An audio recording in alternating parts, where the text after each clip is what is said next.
Hey everyone, we're talking about STDs and getting tested, and we know that as women, there's a lot of stigma around that. So we'd like to discuss our views and share different ways you can make it more comfortable. Would you like to introduce us? Sure. I'm Ashley Manta from ashleymanta.com, and this is Kate McCombs from sexgeekdom.com, and Cathy Bertulli from theintimacydojo.com. And we're glad you're here with us.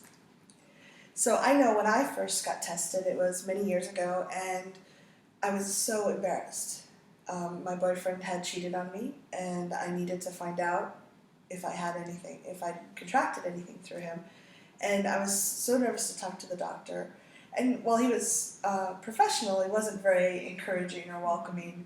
There was a lot of I perceived it as shaming. It could have not been, but kind of like why, nice women wouldn't have to get tested.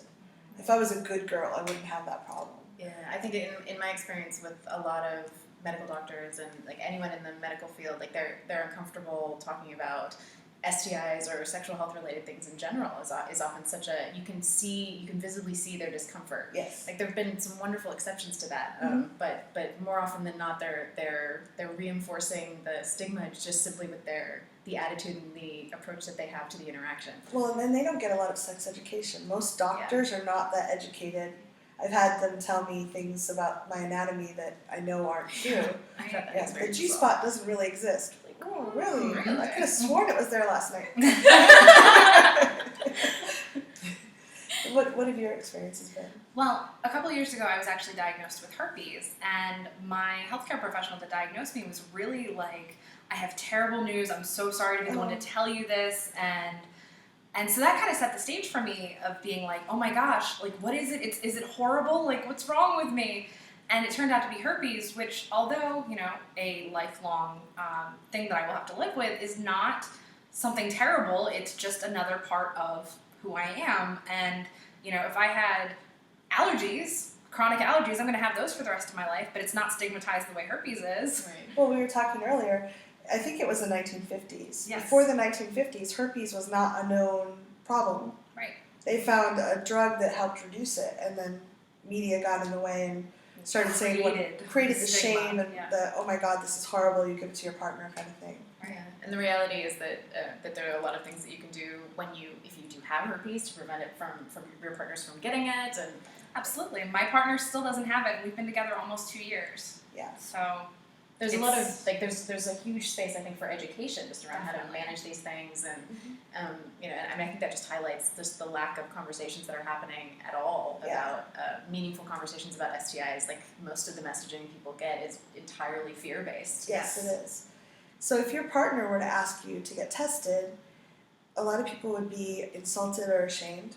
A lot of women I know have told me how upset they were that their partner asked them to go get tested together. But to me, it's a loving act. If someone, we both get tested, we're both relaxed, we can be more intimate in the relationship. Right. It's not indicating that they think you're dirty or unclean, and people do use the words clean and to describe not having STDs. I've seen you shower, you look perfectly clean. Right, absolutely.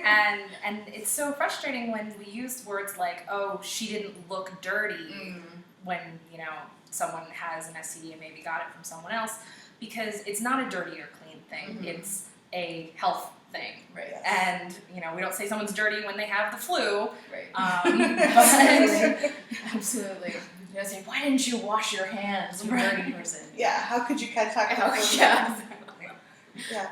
I think that when we start looking at the fact that a lot of people in this culture aren't tested. When I first started dating, I was so surprised, because usually about the third date, not that I was planning on sleeping with them, but I'd use Reed Mahako's Safer Sex elevator speech. He has a great door hanger that he gives out sometimes. And there's a YouTube video on that too on the channel. But I would have the discussion with them just because I wanted to see if we're compatible. Like, could they handle me talking about it?